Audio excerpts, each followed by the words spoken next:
ஐந்தாவது ரகசியம், உங்களுடைய அடுத்த பிறந்த நாளுக்குள் ஒரு நல்ல உடற்கட்டை பெற உறுதி பூணுங்கள். நீரால் இயங்க முடியும். தேங்கி கிடக்காமல் ஓடிக்கொண்டிருக்கும் போதுதான் அது சிறப்பாக இருக்கிறது. உங்கள் உடலும் அப்படித்தான். நீண்ட காலம் அது இயங்கிக் கொண்டிருக்க வேண்டுமானால் அதற்கு தினசரி பராமரிப்பு இன்றியமையாதது. அதோடு உடற்பயிற்சிகள் நம்மை மகிழ்ச்சியாக உணர வைக்கின்ற சில ஹார்மோன்களை விடுவிக்கின்றன. ஒவ்வொரு வருஷமும் உங்களுடைய ஆரோக்கியத்தை மேம்படுத்துவதற்கு ஏதாவது ஒரு வேலையை செஞ்சுக்கிட்டே இருங்க. அதற்கு உடற்பயிற்சி ரொம்ப ரொம்ப ரொம்ப முக்கியம். இப்போ தண்ணி தேங்கிட்டே இருந்ததுன்னு வச்சிங்களேன், அது குட்டையாக இருந்ததுன்னா அழுக்காயிடுன்னு சொல்லுவாங்க. ஸோ இந்த ஒரு குளம் பார்த்தீங்கன்னா அழுக்காக இருக்கும். ஏன்னா அது தண்ணி ஒரே இடத்துல நிற்குது. அதே மாதிரி ஆறு பார்த்தீங்கன்னா அது ரொம்ப தூய்மையாக இருக்க மாதிரி இருக்கும். ஏன்னா அது ஓடிக்கொண்டே இருக்கிறது ஒரு இடத்துலேருந்து இன்னொரு இடத்துக்கு. அதே போல் நம்ம உடலும் வேலை செய்யாமல் இருந்ததுன்னு வச்சிங்களேன், அதில் கழிவுகள் தேங்கி நோய் உற்பத்தி ஆகும். நீங்கள் கேள்விப்பட்டிருக்கலாம், கிளரிக்கல் வேலை செய்கிறாங்க இல்லைங்களா, அவங்களுடைய தோள்பட்டையில் வலி இருக்கும். அவங்க கையை மேலே தூக்கிறதுக்கு சிரமப்படுவாங்க. இது ஒரு நாள் 2 நாள் இல்லை, ஒரு 20 வருஷம் அவங்க அதே ஜாபை செஞ்சுட்டு வரும்போது, ஏன்னா அவங்களுக்கு அந்த 20 வருஷமாக கைகளை மேலே தூக்க வேண்டிய அவசியமே ஏற்படாது. எந்த நேரமும் உட்காந்து எழுதிட்டே இருப்பாங்க இல்லைங்களா.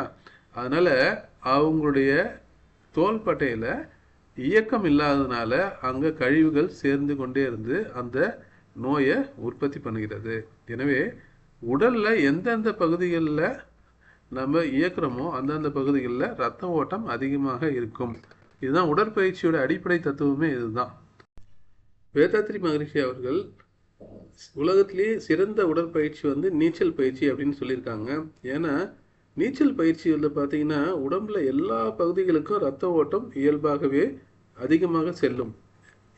அதுக்கு காரணம் என்னன்னு கேட்டிங்கன்னா, ரத்தத்துடைய டென்சிட்டின்னு சொல்கிறாங்களே, அடர்த்தி, அந்த ரத்தத்துடைய அடர்த்தி நீருடைய அடர்த்தியை விட கம்மியாக இருக்கும். அதனால தான் நம்ம இயல்பாக மிதக்கிறோம். ஸோ நம்ம தண்ணிக்குள்ளே போகும்போது அந்த ரத்தம் மேல் நோக்கி வரும்.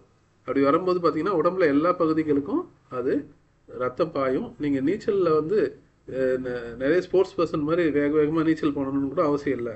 போய் தண்ணியில் இறங்கி சும்மா ஜாலியாக விளையாடிட்டு வந்தாலே போதும்.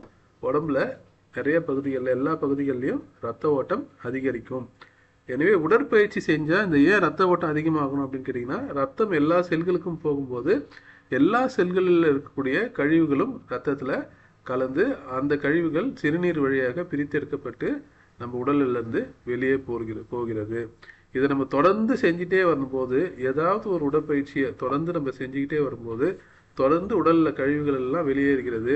அதனால் நம்மளுடைய ஆரோக்கியம் அதிகமாக அதிகரிக்கும். நம்மளுடைய ஆயுட்காலமும் அதிகரிக்கும். உடற்பயிற்சியில் இன்னொரு முக்கியமான விஷயம் என்னன்னு கேட்டிங்கன்னா, நிணநீர் ஓட்டம் அப்படின்னு சொல்கிறாங்க. லிம்பேட்டிக் ஹார்மோனை என்ன சுரக்கும் அப்படிங்கிறாங்க. இது சுரக்கணும்னா உடல் அசைவுகளில் இருக்கணும். அதனால் நம்ம உடற்பயிற்சின்னு தனியாக செஞ்சால் நல்லது தான். அப்படி இல்லைன்னா சில விஷயங்கள்லாம் நம்ம நடைமுறையில் தினசரி வாழ்க்கையில் அதை சேர்த்துக்கலாம். உதாரணத்துக்கு பார்த்திங்கன்னா, டெய்லி லிஃப்ட்டில் போகணுன்னு அவசியம் இல்லை. ஒரு நாளைக்கு படிக்கட்டில் ஏறி போகலாம், படிக்கட்டில் இறங்கி வரலாம். ஒவ்வொரு இடம் படிக்கட்டு ஏறும்போதும் நம்ம நம்மளுக்கு பிடிச்ச கடவுளை நினச்சிக்கலாம்.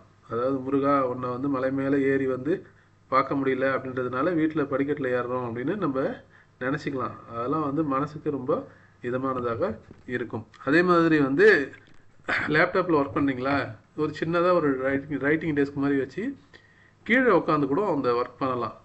அதேமாதிரி கீழே உட்காரும்போது வஜ்ராசனத்தில் உட்காரலாம், பத்மாசனம் போட்டு உட்காரலாம். இந்த மாதிரியான சின்ன சின்ன விஷயங்கள் நம்ம உடற்பயிற்சிக்குன்னு தனியாக நேரத்தை செலவழிக்காமல் நம்மளுடைய வாழ்க்கை முறையிலேயே சில இதெல்லாம் சேர்த்து செய்யலாம். அதேமாதிரி பக்கத்தில் இருக்க கடைக்கு போகிறதுக்கு 2 வீலர் இல்லாமல் ஒரு கிலோமீட்டருக்குள்ளே கடைக்கு போகணுமா, 2 வீலர் இல்லாமல் நடந்து போயிட்டு காய்கறிகள் மளிகை ஜாமான் வாங்கிட்டு வரலாம். இப்போ இங்கே சில பேர் என்ன பண்ணுறாங்க, காரு வண்டிலாம் எடுத்துக்கிட்டு ஒரு 5 கிலோமீட்டர் ட்ராவல் பண்ணி போய் அதுக்கப்புறமா வாக்கிங் போகிறாங்க. அது கண்டிப்பாக அப்படி தான் போகணுன்னு அவசியம் இல்லை. அதுக்கு பதிலாக நம்ம வீட்டுக்கு பக்கத்துலேயே நடந்து போகலாம். எதுக்கு முடியுமோ அதெல்லாம் நடந்து போயிட்டு உடம்புக்கு ஒரு பயிற்சியாக ஆக்கி ஆரோக்கியமாக வாழலாம். இந்த இக்கிகை நூலுடைய 10 ரகசியத்தையும் எக்ஸ்பிளனேஷனோட ஒரு ஃபுல் வீடியோ இருக்குது. அந்த வீடியோட லிங்க்கு இங்கே ஸ்க்ரீனில் தெரியுது பாருங்கள். அதை கிளிக் பண்ணிங்கன்னா உங்களுக்கு ஃபுல் வீடியோ கிடைக்கும். செக் பண்ணி பாருங்கள். நன்றி. வாழ்க வளமுடன்.